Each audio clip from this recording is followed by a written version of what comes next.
Welcome to season 2 of The Cayman Life. This is where we explore what the wonderful world the Cayman is to work, live, and most importantly, play. However, it's not all rum punches and sweet sunsets.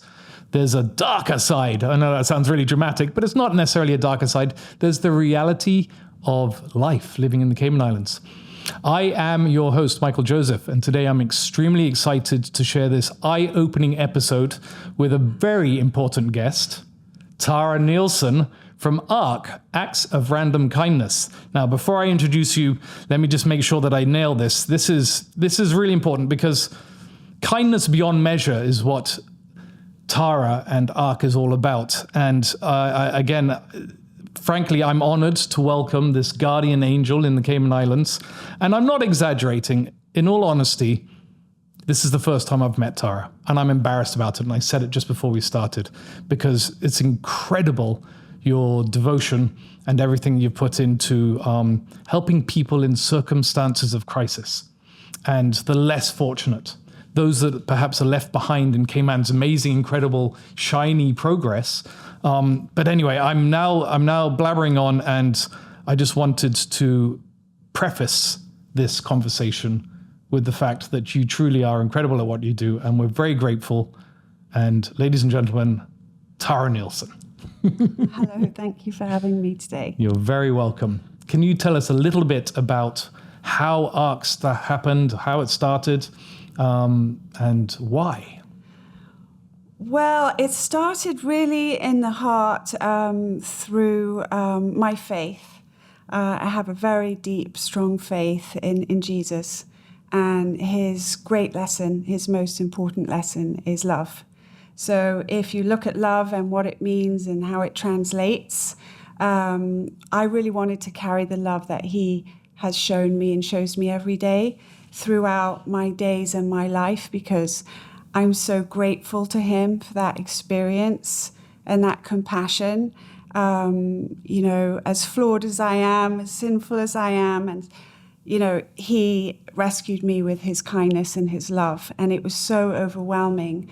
I wanted to show that to people who, like me at that time, was struggling in life, and it's the most important thing I think we can all do. And if you look at what love is and how it impacts people and how easy it is, it's a great way to live life. And I just felt like it's so, at the time, this was 2006 when I founded the charity. I was a young mum, and I could see how it was so easy to get trapped in the me, myself, and I, me, my kids, my family, my life, our life, And, I would have to wait till the kids were 25, 26 until I could begin to do acts of service. And I was like, no, we have to make this a discipline in our lives. And I wanted to try and encourage other people to do that. If you can go to the gym every day or yoga every day or whatever it is you do every day for you, I felt that we really need to encourage each other to spread kindness, compassion, love in a non-judgmental way every day. Tara, this is really profound. It's very deep, and I love it because it's so sincere and it's so authentic. And is it 16 years? 17 years. 17 years that you have been sharing that love and these sort of selfless acts of kindness, and not just you as an individual trying to help others that you come across, but encouraging others. And I'm particularly pleased that I'm able to help give you a little bit more of a voice, perhaps in an arena that you wouldn't necessarily get the exposure. I am a firm believer that we all have a moral obligation to participate in our community in one way or another. Yes. And if we don't, then we don't have the right to moan and groan about society's issues. So with that said, again, and I'm going to say it several more times, I'm sure, thank you from the bottom of my heart on behalf of the people of the Cayman Islands and planet Earth, on behalf of all humans. If only we had more people that had, that sincere, genuine love and care. for those that are less. And you're right, you said it briefly there that, we've got very busy lives and people we try and keep up with the Josephs, as I say, because I think it's funny, but it's not funny. Trying to keep up with the Josephs is a full-time job. There's the rat race. And we generally all kind of look after ourselves and worry others, that's their problem, but I've got to protect my family. But actually, ultimately, if we open ourselves up and we give, you're opening yourselves up to that fulfillment and that warm feeling that you get when you help somebody less fortunate. Yeah. So once again, you should be commended on not only embarking upon this journey, but now 17 years. I can't wait to ask certain questions about, what sort of support you get and where does the help come from and how many people are you helping and well, let's dive in. Who are the people that you are currently? What do you see? Paint a picture for us. Well, firstly, I'd like to say in response to your kind words that I'm actually just a janitor, secretary. It is the whole nation. I couldn't do a single thing that I do without the amazing community that does step up.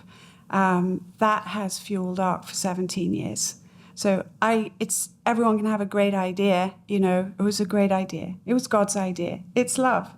But it's taken this community to fuel it for 17 years. So I would just want to kick back and say thank you to the community because we wouldn't be here today. But we couldn't have done it without you because you've facilitated, you've been the catalyst, you've been the guiding light to help these opportunities come to the less fortunate.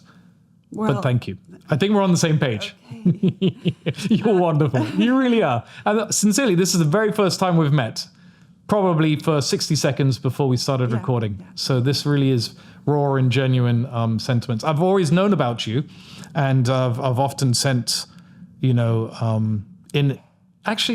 couple of years ago, we provided some funds to help with an elderly couple. I think somebody had a stroke and the other they had a cancer perhaps, and they needed a ramp into the house. And okay, yes, I think anyway, I'm sure I'm not going to, sure but so we have had an interaction at least on some form. But okay, so it's not all rum punches and sweet sunsets. What are we, the general rat race people, not recognizing in Cayman? What's the reality behind the scenes?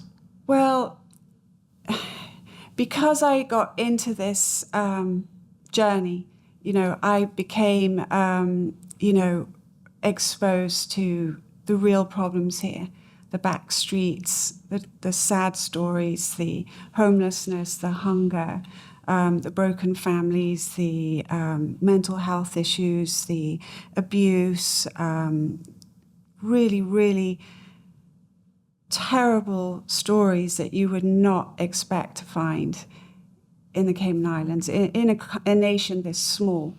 This sort of thing you would expect to find somewhere else. Sorry to interrupt, can I ask a question? It's the same anywhere in the developed world, isn't it? Or is Cayman worse?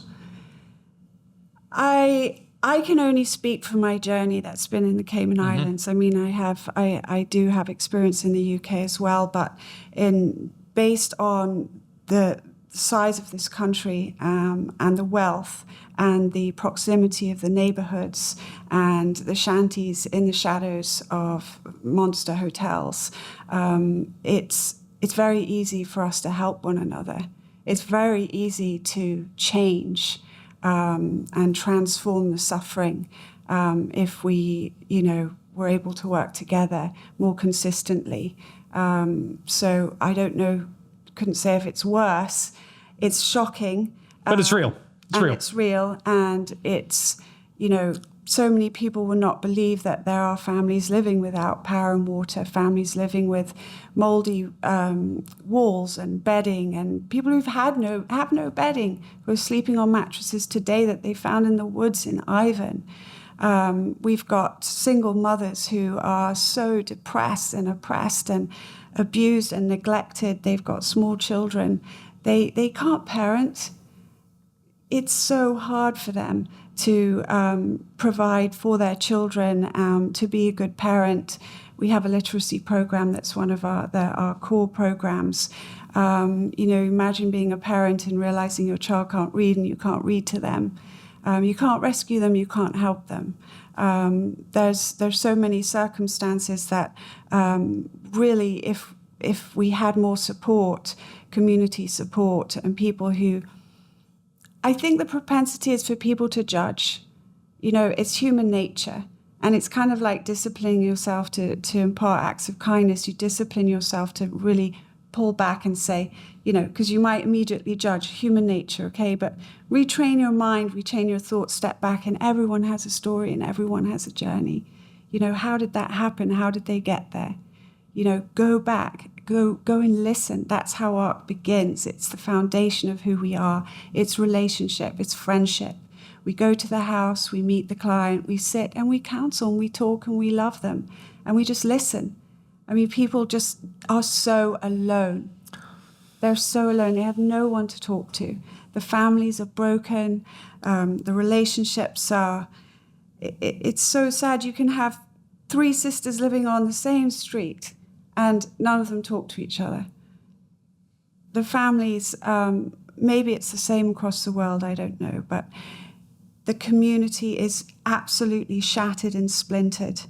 And every family that we work with is on its own. And they can't believe it when they have somebody come in and offer help.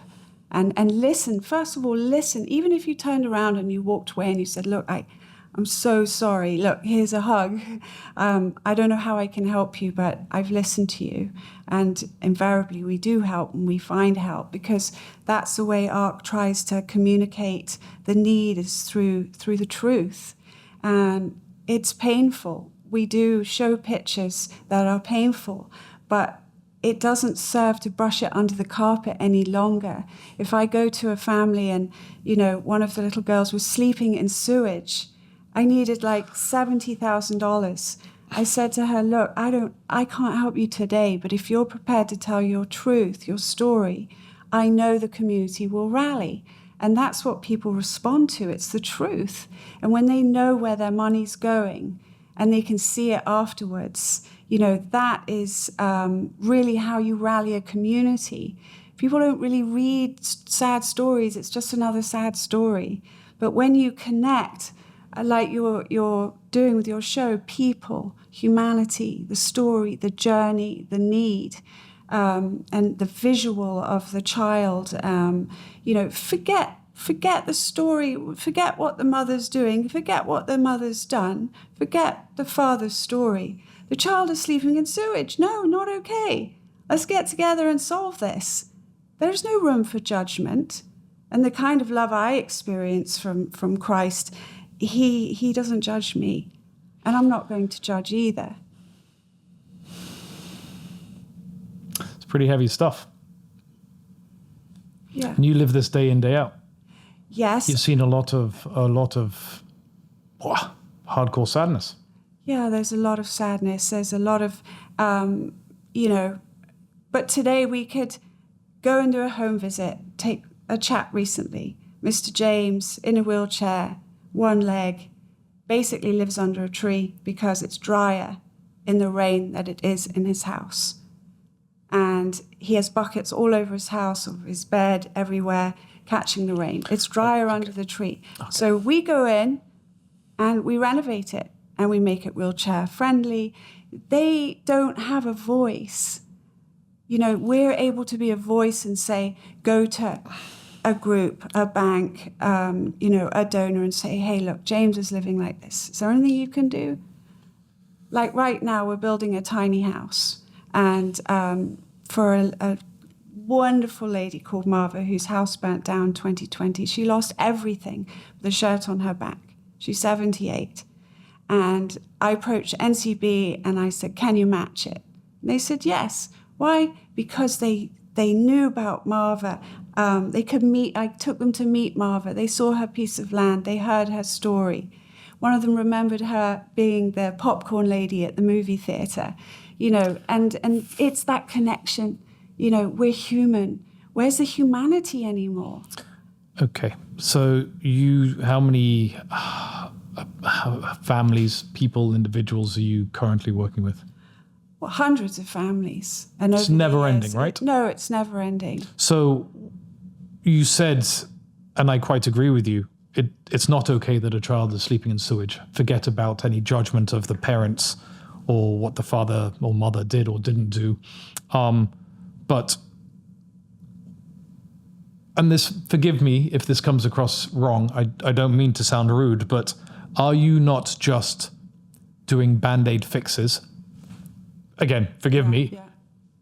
Where is the long-term lasting change so that little girl that's growing up in sewage, just because she's now got a clean bed and doesn't have a leaky roof, doesn't end up in the same situation in 30, 40, 50 years? Bad decisions, no education, no learning. You have a literacy program. Does that child automatically fall into that program? So that's a great question. And yes, for 17 years, we've been providing food, power, water, housing, deposits, medical, flights, accommodation in the US, hearing aids, glasses, all these things. They're needed today, right? You have to have those. But we definitely want to be focusing our resources on the long-term solutions. And if we only have, a certain amount of funding, then that's where it's going to go.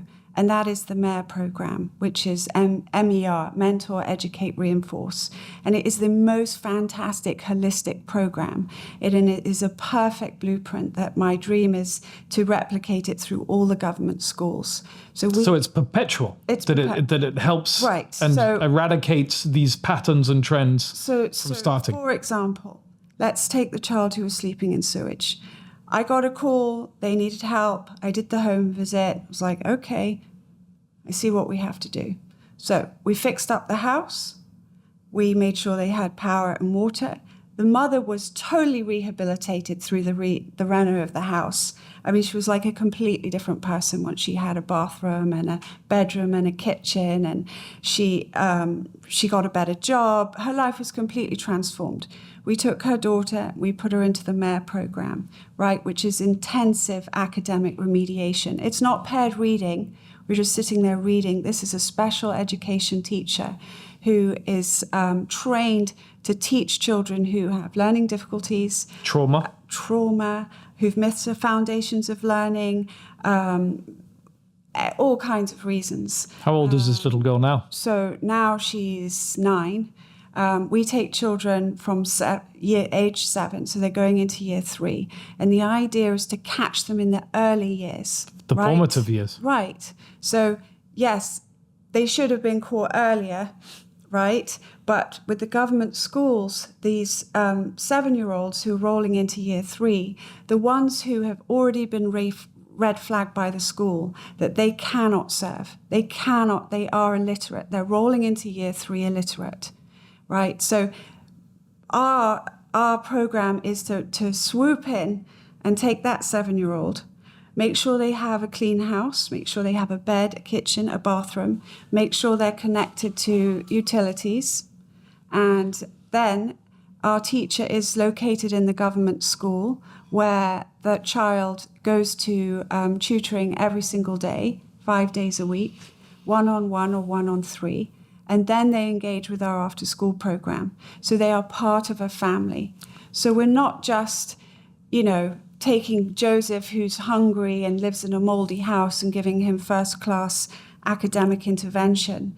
We're taking him and we're lifting his mother up and wrapping our love and services around her so she can be in a better state of mind and we can help her. So then she's a better mother to her child. It ripples down. And then in school, he's getting the kind of intervention that he needs. So the long-term solution for these kinds of families is, the first thing is literacy. If they can't crack the reading code, they can't crack their curriculum, they can't access the world. They're locked out. And we've lost generations. Like a lot of these mums, it's too late. I'm sorry, it sounds dramatic. It's too late. But, the the younger ones, and we've got to swoop in and get these 7-year-olds. We've got 15, 16-year-olds who are illiterate, and they've gone to John Gray, and they're not prepared. So let me ask you a question. Incredible, obviously. What collaboration do you have in bridging the gap? So, for example, do you collaborate with Meals on Wheels from a food perspective? Do you collaborate with, I don't know, whoever? Are there other established charities that you work with to help as part of the overall program? Well, yes. I mean, we're all friends. We all know each other, and we all know what we do. But Meals on Wheels is a sort of different demographic. But they'll call me, and they can alert us that they've seen some housing that is really inadequate. Hospice, the same. They can contact us and say, "Oh, we saw a client today, and it's just living in a shed." And then we take our CASA program and go in and renovate the shed. Other charities have red tape, so Cancer Society can do this, and that, but they can't do that.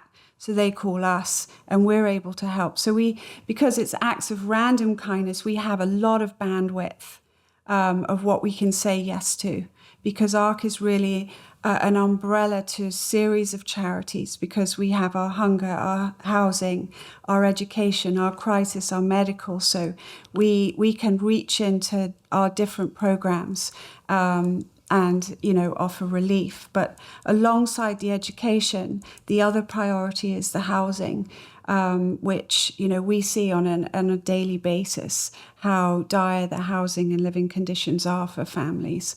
And that is something we've been championing for years, and we will not stop championing.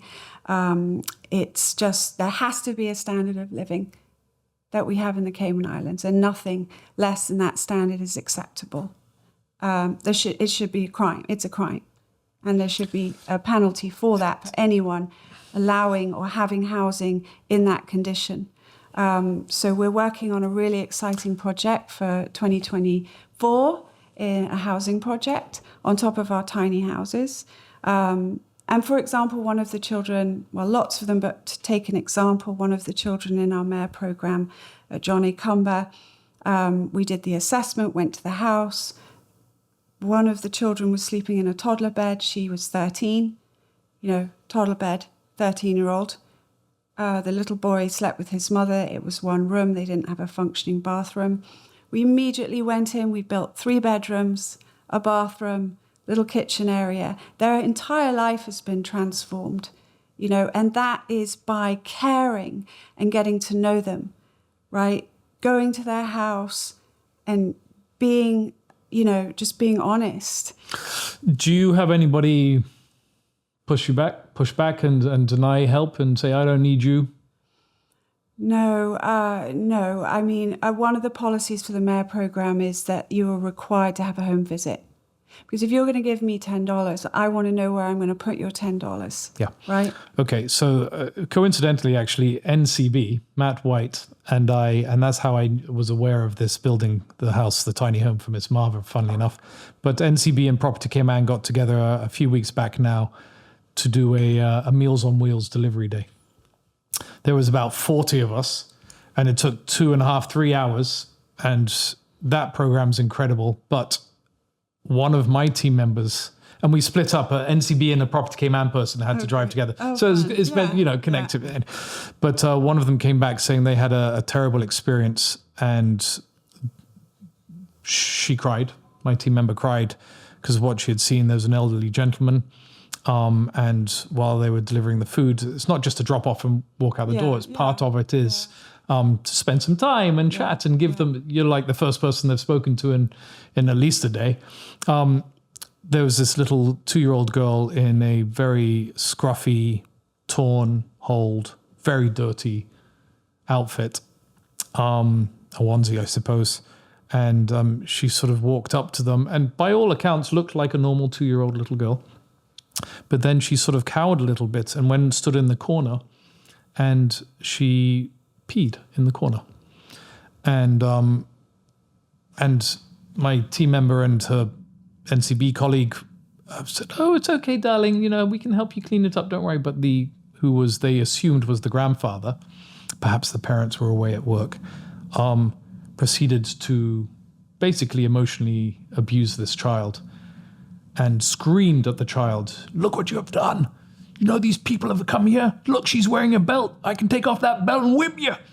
Like really horrific, horrible stuff. And it was sort of like it escalated very quickly.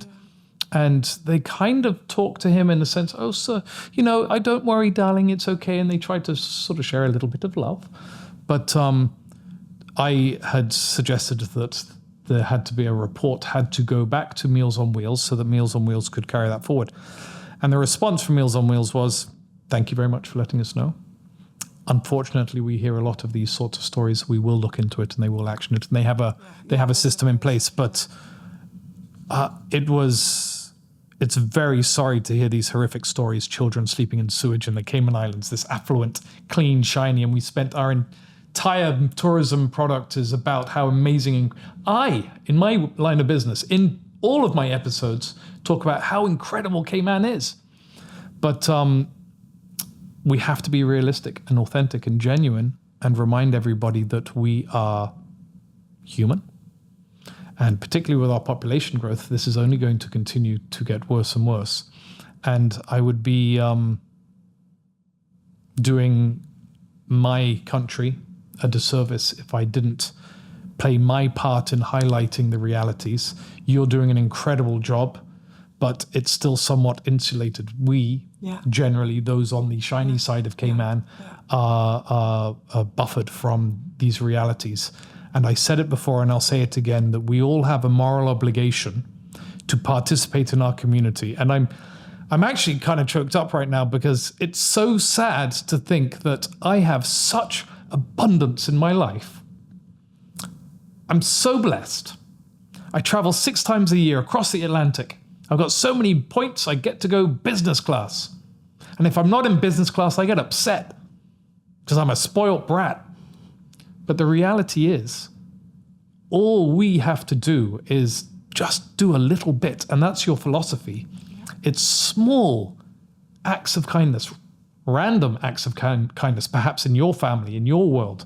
But if we all just participate, instead of relying on 25 guardian angels that you and the other charities are, what if we had 25,000 people in Cayman all doing just a little bit to help support your efforts?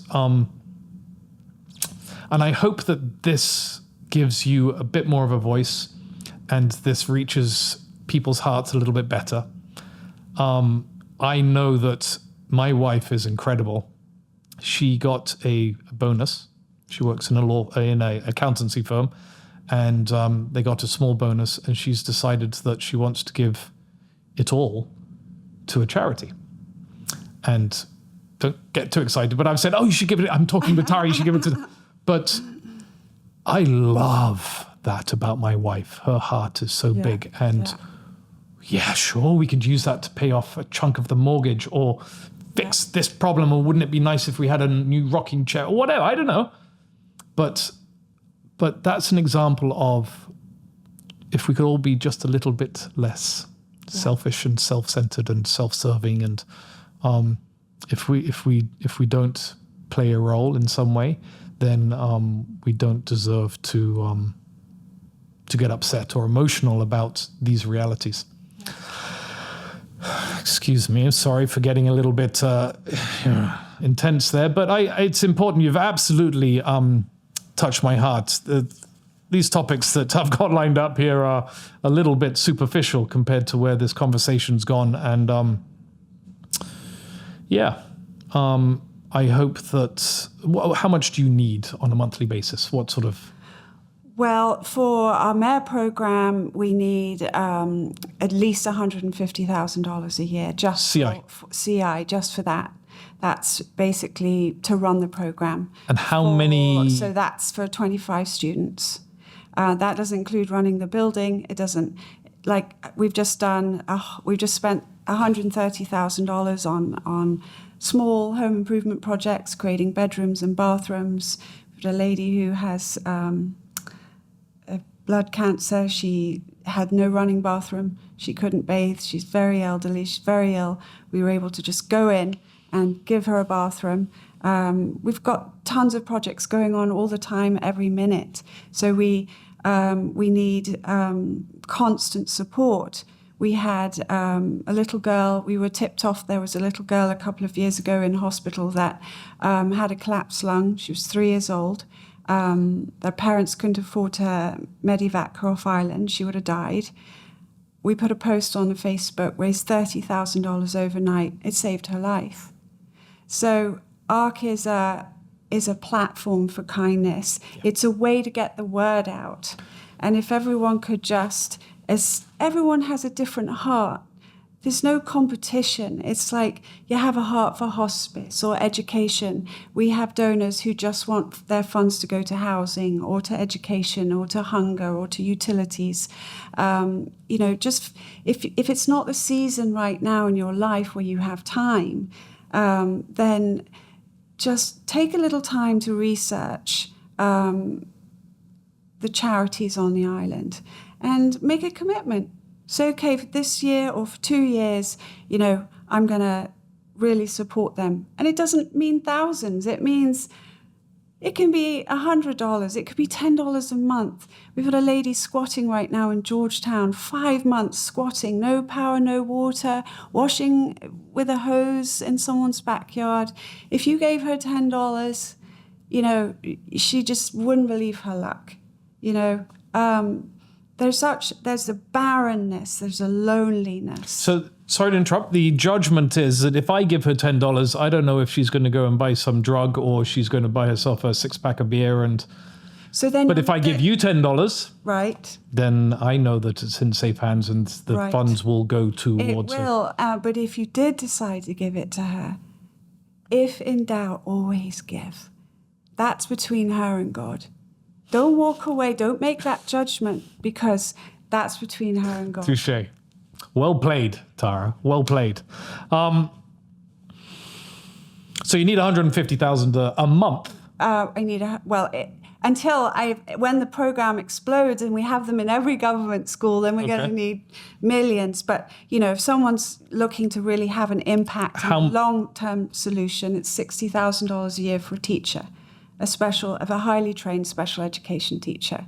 So that alone in a package will provide for 15 children for one academic year. 60,000? Yeah, 1-on-1 or 1-on-3, specific children that we know that we have identified with the school. We've been into their homes. Okay. We know their mothers. So if you give 60 grand, you impact 15 kids for one academic year. If you give us 120, that's 2 teachers. How many teachers do you need? We're just about to hire our second teacher, but every year we're hitting the ground trying to raise money to keep her hired for the next year. So what level of support does government provide? Sure, you said the MER program is in one government school. How many government schools are there? Right. Well, and it's an entirely private program that we have. Government don't give us any funding. Zero government funding. For that program, no, zero. For any ARC programs? Zero. You get zero? Yes. From the Cayman Islands government? We get zero from the Cayman Islands government, but they helped me, Andre Ebanks, this amazing man. He helped me secure a building in West Bay that I needed for my MER program. Okay. I got an external donation and was able to renovate a totally condemned building that it belongs to the Crown. Andre is always helping. Yeah, in every way he's an incredible person. There's no doubt. So you get support, but there's no actual financial support. No. But government can do exactly what you described Andre has just done, from sourcing a location perhaps. And he's working with us for our housing project that we're going to do. What about, waiving work permit fees for this specialized teacher? There's a whole ocean of ways that we could receive the help. I mean, we don't pay work permit fees as an NPO for our teachers, but we are looking for concessions for our tiny house projects and our home renovation projects. So there's lots of ways that, we can be helped. really can take some of the heat. But the off question us. is there the help in not just Andre Ebanks happening to be able to help in this one particular instance? Is there not a collaboration with government where ARC is supported better by government in Well, we have a very unique and beautiful partnership with John A. Cumber, right? The administration are impeccable. And they are so over the moon with the Mayor program because they have basically got a private tutor to tutor the children that they unequivocally would be left behind forever because they cannot and create further issues in future in society, in their worlds, and when they have children onwards. And it breaks their heart to see them. So what do you need to get this program initiated into all schools? I need a commitment. So my dream is that all the big firms, Auger, Ernst & Young, all the big KPMG, firms, Maples, Walkers, or HSM. any successful business that has more than enough. Sponsor a Caymanian child in their early years. Take a 7-year-old Mayor student, say, I'm going to give you $5,000 a year, and I will send you their school reports, photographs, cards. Take a 7-year-old Caymanian student, $5,000. What the heck is that to them? Champion the children. There's scholarships going out to the cream of the crop, and there's room for that. But for goodness sake, let's take these 7-year-olds because it's generational. Even if we save one, we're saving their children and their children and their children. These children will grow up to take care of their mothers, right? These children. These single mums that I'm helping now were babies when I founded the charity. That is not okay. They're still trapped in this cycle of poverty. We have to break that, and as a nation, we can. What we need is money. There's plenty of money. Let's put it in the right place. Do your due diligence. Come and see us. Come and meet the kids. Look at the accounts. There's nothing to hide.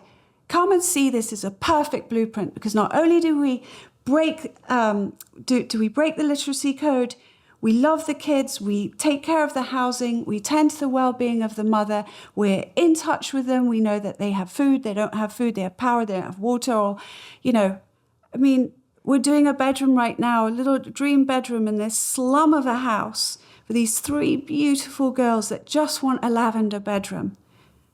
It is so easy to do that, and we're going to do that by Christmas.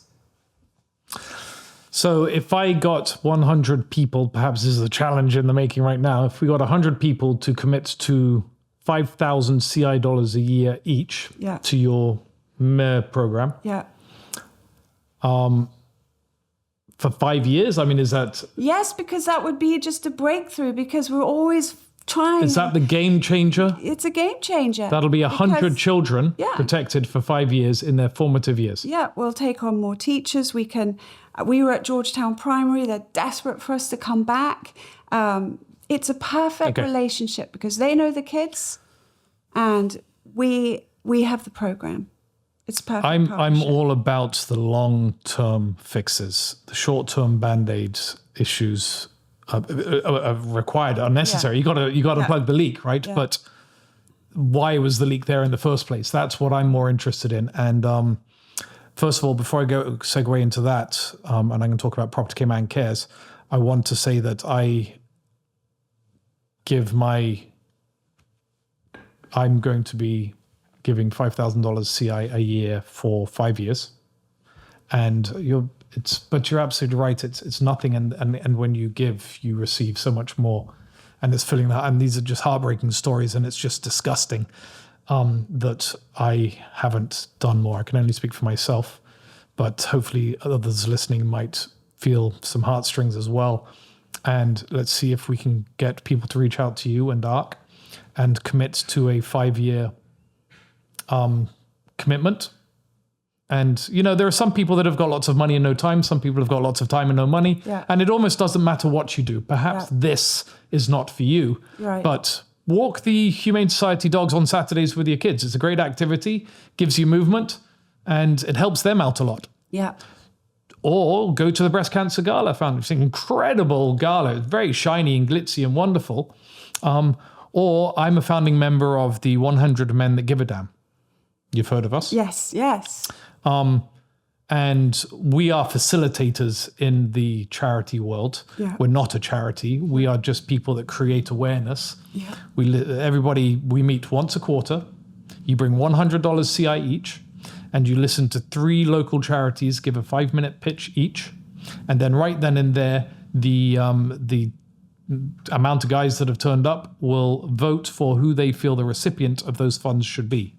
We often have a power sponsor that gives $1,000 CI for the 2 that didn't receive the pot. But above all, what's really interesting is that it's an awareness campaign. Yeah.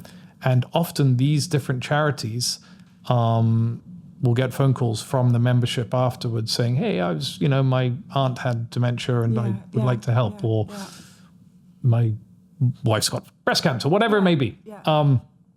So what I love about that is that I could go with $100 to ARC and go, there you go. Yeah. And you'd be very grateful. Yeah. And it would help something in some way, shape, or form, and that's great. But if 100 of us get together, that's 10,000 CI dollars. That's 2 kids for 12 months in your MER program. Yeah. If 200 of us come together, that's $20,000. There's probably about 50,000 men in Cayman. And by the way, they have 100 women that care. Yeah. So the other half of the population can do this as well. But if we all just do a little bit, and that's only $400 CI a year. Yeah. If we all just did a little bit, the difference it would make, the impact for everybody. Commit to $100 a year to ARC for 5 years. It doesn't matter as long as you do something, because if you don't, then we're not part of the solution. We're actually part of the problem. Listen, we could talk for a very, very long time. Actually, there is one more thing, sorry. Before we at Property Cayman decided that, we are all shiny and glitzy on the outside, and we sell really fancy $1 million homes, multi-million-dollar homes. So we get peppered quite a lot from different charities. And as individuals, one of the requirements and policies of the company is that as an individual, we want to know that you're participating in the community in some way, shape, or form. Jen has done 800 hours. She hates me talking about this, but 800 hours for Special Olympics. But we've got big brothers and big sisters. We've got Humane Society, we've got everybody doing something, crisis center support, anywhere where somebody's got a little bit of a passion perhaps. So, but as a company, we decided collectively, because I'm not a boss man cracking the whip, do this. It's level playing field. Yeah. We all decided, because we know and understand property, we wanted to tackle the affordable housing issue. And we decided that each individual agent will give 1% of every commission that they make that goes into this Property Cayman Cares, right? Goes into the Property Cayman Cares war chest. Yeah. And then the company, Property Cayman, matches that. Wow. Even the admin team give, because they're not on commissions, they give out of their salary as well, and we match that as well. The reality and truth is that we don't know exactly how to tackle these housing issues, and we're not entirely sure where to put our funds. And it's up to me now to bring it back to the team and make suggestions. And hopefully we're going to use this episode, Tara. We're going to get. Well, no promises, right? But I love the concept of collaboration. Let's get Butterfield to give interest-free loans for 5 years for first-time Caymanian buyers so they can get on the ladder. Let's get ARC and government involved, because government are doing stamp duty free if it's under a certain price point for the first 5 years. Well, rather, they can't sell or rent that property out for the first 5 years. Otherwise, they have to pay their stamp duty. But we're in this together. We're in the same boat. So I'm hoping that we've raised about 150,000 US. So apologies, 125,000 CI so far. That's fantastic. But we don't want to just fix roof leaks We want to create a perpetual machine that, perhaps we give $25,000 to a first-time Caymanian buyer, and when he sells, he gives that $25,000 back so we can pay it on to the next person. And then it just grows and it builds. That's our general concept. And I leave it to the team collectively for us to decide. But I think what I'm really suggesting to the listeners is please do something.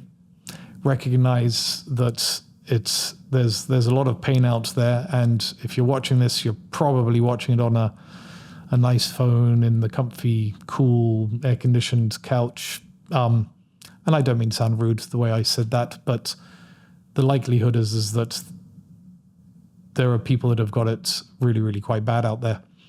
And I hope that collectively we can all play a part in supporting these angels in all you do. It's quite special.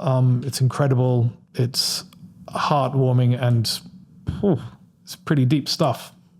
And I'm not really saying much at the moment. I suppose I'm just waffling, but I suppose as an outro, without sounding too dramatic, I beg of you to please consider what you can do and where you can do it.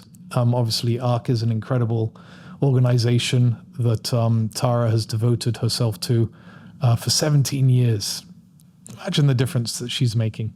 And why wouldn't you want to support somebody that does really all the hard work? All you have to do is just throw a little bit of money her way. But perhaps people would like to join me in this 5,000 CI a year commitment for 5 years. Because why wouldn't you want to change a child's life if you're a parent? That runs pretty deep. So thank you very much for joining this episode. I laugh because it's a pretty unique one of all the episodes we've done thus far. This is pretty raw and genuine.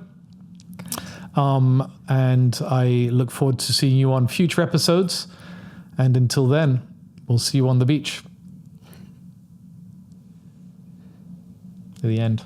Are you serious about that? That is just absolutely. That's just made my day. No nonsense. My year, actually, it made the next 5 years.